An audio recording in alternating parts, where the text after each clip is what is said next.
Stacy, welcome to the Virtual CMO Podcast. I'm so glad you could join us today. Thank you. I'm happy to be here.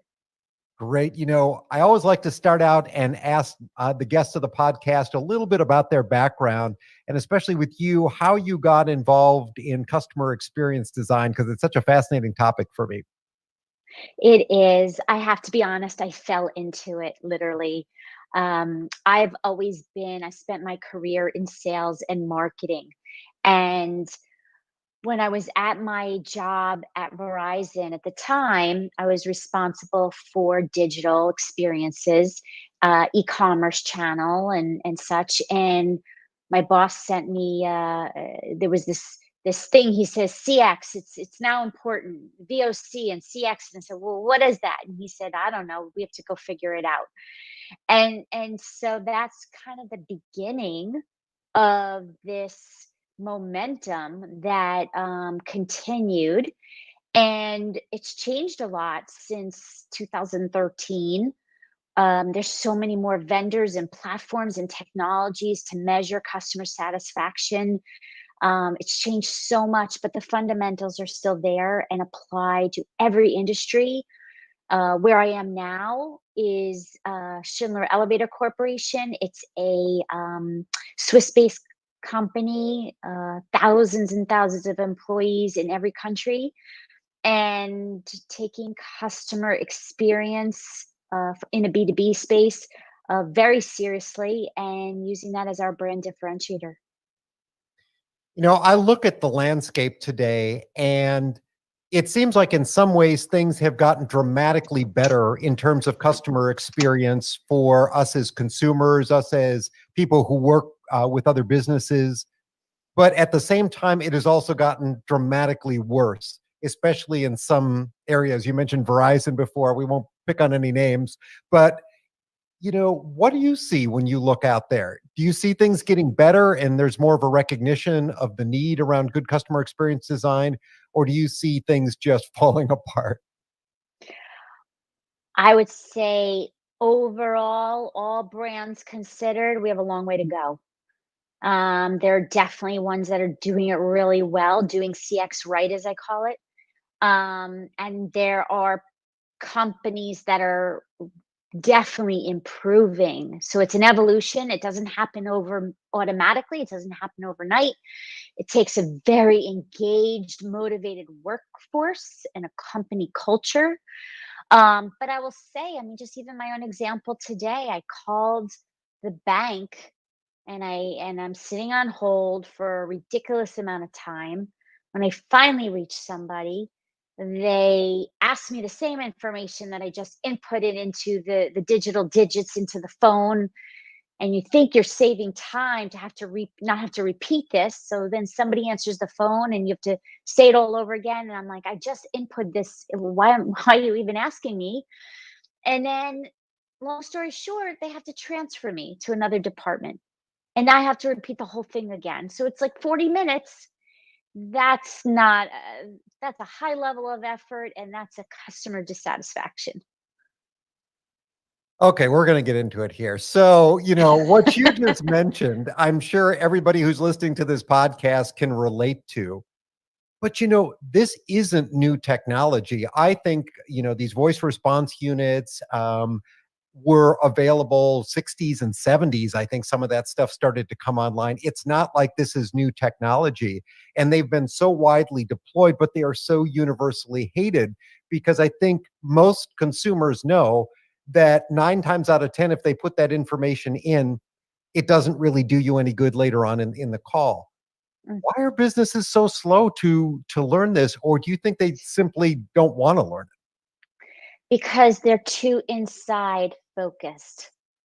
They're not, they're letting process override the human experience. And so it requires hiring the right people internally or the right partners to look at every single interaction point across the customer journey with fine tune, really go deep into the customer journey. And if they don't do that, then process overtakes the experience and it just goes all wrong. I think one of the most hated words that I have when I have a customer service interaction is, I can't do that. And can't is actually the wrong word. It's won't. And won't is usually the result of a policy or a procedure or just the lack of authority that is given to an employee. You mentioned Verizon earlier. I with AT&T, and I had an issue the other day where they made a billing error. They changed plans and they overbilled people, and they were aware of the problem. But I was on the phone for a half an hour while the agent worked to resolve that. And in the end, she said, well, I can process the credit, but I have to process it in two separate payments because I'm not allowed to process the full refund, even though it was clearly a mistake that they were aware of. And I look at that and I say, that's a huge barrier to good customer experience. Definitely. I actually worked for that company for 12 years. And look, all these big companies, it's not a single industry. It's not just telecom. It's all companies, big companies especially. There's a lot of silos, and there's different different groups do things different ways. And you're right, it's like, how do you empower your employees to do what's right for the customer and do it right even when their boss isn't looking? So there's so many examples. It's just the fact of the size of the companies and where their priorities are. And it comes down to people, right? Like, it's not a company that's bad or good. The companies are just made of people. So that's the thing. If companies don't really focus on the fact that one person can break entire brand reputation, that's just that we have to drill that in. And sometimes it's even hard to understand how they look at it from an economic perspective. In the example I just gave, the credit that I was supposed to get was $30, and I was on the phone for 30 minutes, a dollar a minute. It seems, maybe you've had an experience where you're a credit card customer. There's been some kind of a charge or something that's a mistake, and rather than investigate it, they'll just say, "Okay, we're going to wipe that off your account." It's much cheaper for them just to quickly resolve the problem than to get multiple departments involved and have people escalate a problem. But yet, it seems so many businesses are going through this laborious process of painting their customers through all these procedures, and you wonder what the end result is. Well, you're right. And the one thing that you can't forget is the amplification of this, where now your unhappy customer who just spent 30 minutes on the phone, got nowhere, feels frustrated, now goes on social media and now goes tell their friends too, right? It amplifies. And so the cost actually becomes bigger because of lost opportunities and reputation. So it's, yeah, you got to get it right the first time. I'd love to drill into this idea of voice of the customer a little bit more, because sometimes it feels like we are bombarded with surveys after telephone calls, after service interactions. And sometimes it feels like the quality of the survey is, how would you rate your experience? Good, very good, or great. They don't want to really hear anything on the opposite end of that spectrum. So, how does a business employ the voice of the customer in designing their customer experience?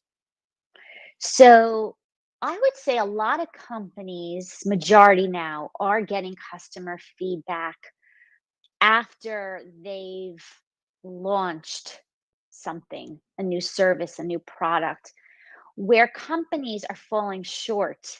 And I can't stress this enough. This is the game changer. And that is asking the customer feedback up front.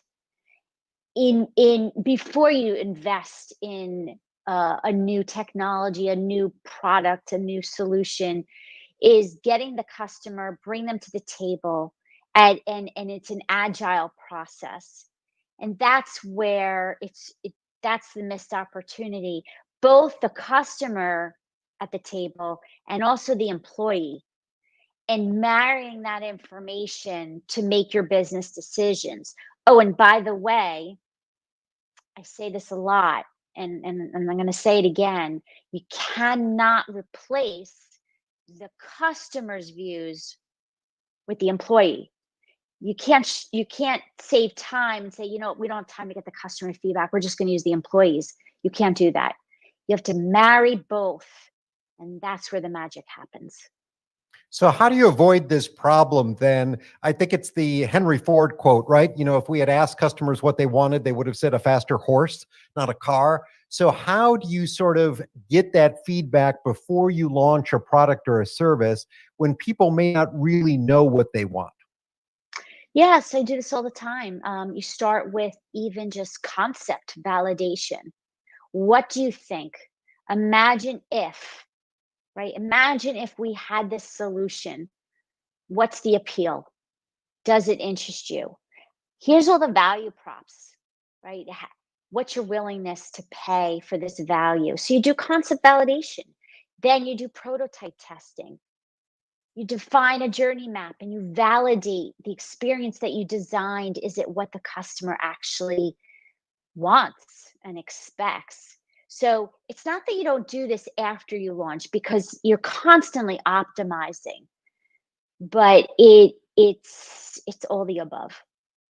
So what you're really saying is you have to create a playing field that doesn't have preconceptions of what something should be. You have to get people to sort of think beyond it, think outside the box, to use an old cliche. Think outside the box, but really, like, ask the user. They'll tell you, right? Whoever you're designing something for, it's not must not be just based on what I think or what I want or what I believe somebody wants. You have to ask them, and they'll tell you. And them is really about who your either current customers are, ask them, or the personas that you define, the target audiences, and go ask them. It's both. It's so interesting because you can really tell when a brand has the customer in mind, right? From the packaging and the instructions, if it's a retail good, to how something feels in your hand and how it looks. And there's certainly all the great examples of the companies that we know do such a good job of that. But then when you run into a company that doesn't do it, it sticks out like a sore thumb, especially if they're a competitor or in those similar industries. And I come from a software background, and it's amazing how many engineers may have built very good code underneath the covers, if you will, but had no real concept of how an end user would interact with a piece of software. I Oh, it's such a pain point. I mean, even I come from digital commerce for many years, and every time now, personally, as a consumer, and I go to buy online and I get stuck or I can't do something, I think about the coders, the designers, and did they test this with a real user? Nope. And boy, what a shame, because when I go to give my credit card and I can't check out, oh, you just lost a customer. Like, what a shame. It's so true. I had that experience just the other day. And, so many companies are working on creating experiences that speed the process. Look at Amazon, with one-click checkout. Look at things like Apple Pay or Android Pay, or being able to do contactless payments when you check out of a store. But yet people run into bad experiences all the time. And I think the worst is when an employee starts to make excuses for why it won't work, before you even have an opportunity to try and see if it does work. Well, exactly. And then think about what you just said about even just like we're talking about bill pay. Well, the finance team, right? Traditionally, they may say, I don't have a customer experience job. Oh, yeah, you do. If the customer can't pay or their invoices are wrong or it's frustrating, it doesn't matter that it was so easy to buy it and get set up and start using the product. Customer service rep is nice. Just doesn't matter. If there's constantly billing issues and invoicing issues, right? What do you think? It's gonna ruin the experience. So I always emphasize the point that everybody has a customer experience job. You've got to realize that you play an important part. So you talk about this really in having customer experience throughout the customer journey, right? It's not just when they're on the sales side or a prospect and looking at your product or services, but it's when they actually make the purchase. It's the fulfillment of that. It's the after sales service or support that they may need. And then obviously the opportunity to come back in and buy again. So do you think companies get that? I think the brands that stand out for sure. Like I said, we have a long way to go, but I see a lot more of chief experience officers, right? Those roles becoming in companies, and chief marketing officers have CX skills and certifications. So it's blending. And the more that that's happening, and the more that you even have, I mean, you talk about diversity inclusion, right? That's a hot topic now. Why does that matter? Well, for 100 reasons, but from in the workplace, it's an employee experience. And when the employee feels happy and the employee feels valued, it all affects how the customer ends up feeling and seeing it. So it's interrelated. I love that because I think what you're really getting at is this isn't just a process for a department. This is about something that is intrinsic to your organizational culture. You have to build organizational culture sort of around this idea of a customer experience. Yes. And it's got to be both top down and bottoms up. It's got to be both. One without the other doesn't work. And sometimes I think people get lazy and they say, well, it's just a person or a department's responsibility. No way. It takes a village, and it takes, the CEO and everyone down. This customer experience has to be on their every agenda that at the top. And it needs to be part of the sales force, right? They have their branch meetings. It's got to be on their agenda. They're talking about what customers are saying. They're looking at the surveys and the feedback. It's everybody's got to own it. Have you seen some companies where you think that they've done an excellent job at promoting that sort of bottom up feedback, getting the employees? You mentioned before this idea of employees sitting side by side with customers as they give feedback, maybe prior to a launch. How about uh, processes that have worked well within companies once they have established products? Yeah, I would say a lot of the companies I've worked for, where they intentionally are getting customer feedback up front early on before launch. They focus on quality over speed. They get customer feedback. They close the loop, which is what Schindler is all about. We're doing that very, very methodically. Um, and then just as a consumer standpoint, I would say that, I'll use an example. I mean, there's so many, gosh. I would say that Starbucks, Trader Joe's are 2 that stand out to me where the employees really customize what they're offering you and what they guide you. They give advice based on what you tell them you're looking for or you're thinking about or something I want to try. And they'll actually open up a bag of something. Here, taste this. Or, oh, you like oat milk. Okay, well then try this drink that has that instead of that. Like, yeah, so they're pushing their own products, but they're but it's based on what you say you're interested in, and then they marry that. That's a great example. I just got done reading one of Howard Schultz's books, and he was talking about that very thing, empowering the baristas to be able to go and have those real personal relationships with customers. So I love that. One other thing I wanted to get into a little bit was talk about the role of technology in all this. I think technology Mm. can be a huge enabler, and it can also be a real hindrance to positive customer experience. So what do you look at when you look at the role of technology in customer experience design?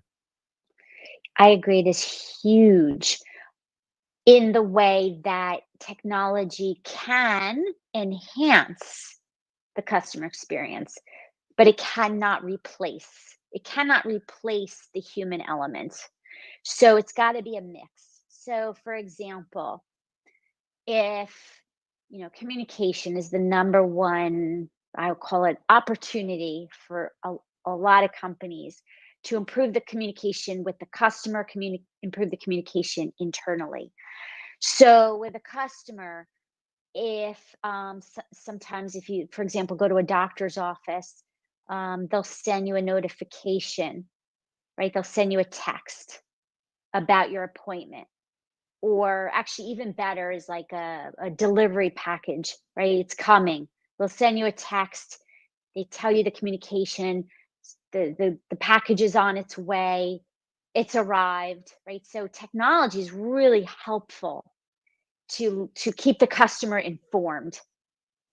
Um, However, if we get to a place where technology replaces that I'll ever see a human being, then that's not good. So we have to humanize business, leveraging technology to make us more efficient and informed, and a lower level of effort, but don't take away the human element. I remember when a lot of stores started to roll out self-checkout, and they have a scale on one side. So as you would scan an item, you'd put it in a bag and the scale would weigh it just to make sure that you're scanning everything that you say you're scanning and whatnot. But these things were so sensitive that almost every interaction was causing a human to have to walk over and override something because it wasn't working. So you'd get this bottleneck in self checkout because somebody had to intervene every time somebody was trying to use it. And so I think that that's a great example, is that technology can be helpful, but sometimes the way it gets implemented actually hinders the experience and takes away almost all the benefit from it. I love that example. That's great. I'll tell you where a company does it really well. No shock, is Amazon. So when I call, right, they have two-step authentication. But they found a way. They do that sometimes, and other times what they'll do is you call and then say, "I'm going to send you a text message. Just reply yes." And I'll do, and it saves all the upfront, so much information about account information. It was just literally a yes on my text, and save time. So that's in a case where I have the human on the phone, and the technology speeds the process of identifying who I am, and then we get right to it. And that's a great use case. Yeah, there have been some similar ones that I've seen where people, maybe you get online to talk to somebody in a tech support about a problem that you're having. And with a click, they can take over your browser. And so they can see exactly what's on your Yeah. screen. And so you actually feel that somebody is understanding your problem because they can see what you're seeing through your own eyes. So technology has a tremendous ability to empower this whole customer service process, but it can also really hinder it when it's implemented incorrectly. Yes. On the flip side, as a customer experience professional who has to aggregate the voice of the customer in all different channels, structured being surveys, but unstructured social media ratings or reviews, pulling it all together and then understanding the customer feedback holistically.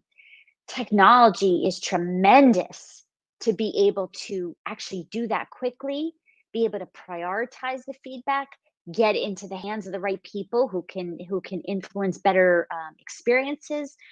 predictive analysis, predictive outcomes. That's that's a beautiful thing when you have that right technology to do that. I wanted to share with you one example. I've used it on this podcast before, but I think it's great and perfect for this discussion today because I want to get your feedback on how a business might be able to start, really digging into their customer experience and how to improve it. So I live down here in Orlando, Florida, and we've got the big theme parks here, and they were always opening up new attractions. And I was listening to a story about how one of the executives who runs the theme parks would come down when a new attraction opens to see what it turned out like.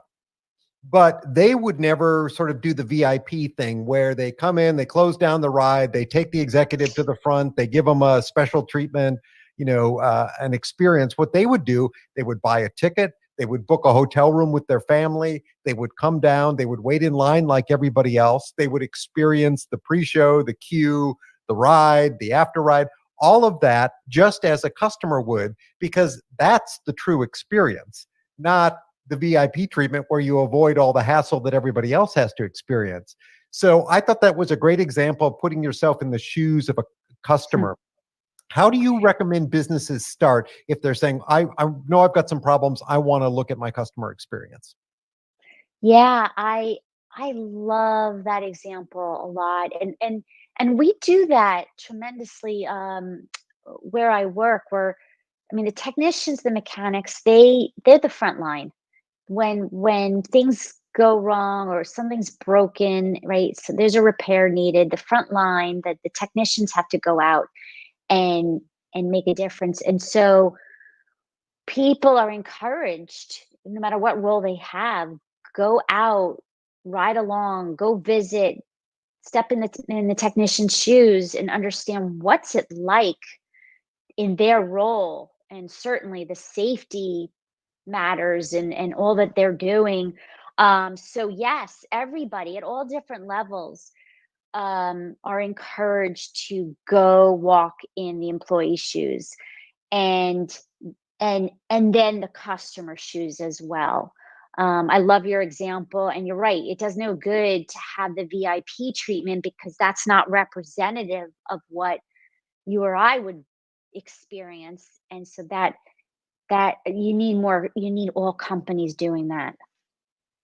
I think, we've seen that a company like Boeing has been in the news a lot this past year because of their problems with the 737 MAX that had some accidents. And I think one of the things that showed is that the engineers never really thought about what would happen if a number of situations would occur at the same time. And then the pilots, who in this case would sort of be the customers, had to experience all of that at once. And it was overwhelming for them. And it just shows that really, no matter what industry you are in, the whole experience and the design of that experience is so crucial to the end result of whether people like your product or find your product usable or worthy. Yeah, yeah. No, I agree. It's all part of a customer experience practice. And like I said, there's very basic human elements, but then there's a real practice. There's a real methodology, and that's a lot about what I write about and blog about. It's a practice, and it's constantly practicing and measuring customer happiness, employee happiness, optimization, action planning, closing the loop. It's definitely a process. So, speaking about what you write about and blog about, share with our audience where they can find you on the web. And I know you're a contributor to a book that's out right now. Talk a little bit about that as well. Yeah, so that project was really a beautiful outcome of a bad situation being COVID. I was able to connect with people in so many countries, and we came together and said, let's write a book around customer experience and best practices and actionable tips. And so that is now out on Amazon. Someone looks up my name, Customer Experience 2, you'll see that. So it's a co-authored book, and then there's a second one I wrote coming out in October, And what's really cool is that's for the Brazil market. So I don't even know if in English I'll be able to read it, but I know what I said. Um, so the point is that customer experience is really booming everywhere. People are hungry for information, how to do it, how to measure it, how to know to do it right. And so, yes, so those are the books. And I'm doing a lot of writing of articles and started doing CX Right. So I'm mentoring people who want to get into the field, people who are in the field and want to elevate their game to transform their brands. And that's what I do. That's my passion projects when I'm not at my day job. And so that's doingcxright.com. Perfect. I will link up to the book and to doingcxright.com in the show notes so that people have access to them. Are you active on Twitter, LinkedIn, any other of those places? All the above. So yeah, I'm tweeting all the time. I'm on LinkedIn sharing my own content and other people's content that I think is really valuable. It's all actionable. That's the point. We can't just talk. We really got to do. Um, and the other thing I would say also on my website, I encourage people to sign up for my newsletter because it's just chock full of information that they can do right. Again, it's about doing CX right. I also encourage people to look into education. So on my site, I talk about there's some universities now offering certifications in customer experience. So I share about my experience in taking some of the courses and what I recommend others do the same. So that's there as well. I think this has been really useful information, and good customer experience design uh, breeds customer loyalty, and customer loyalty helps you sell more to your existing customers. It's a win-win for everybody. And so I think it's great. I will definitely link everything up in the notes so that people can check out your writing. I know you've written for a lot of major publications as well. Yeah. Stacy, thanks so much for being with us on the podcast. This has been a fun interview. Thank you. Yes, definitely fun. I enjoyed it. Great. Thank you again.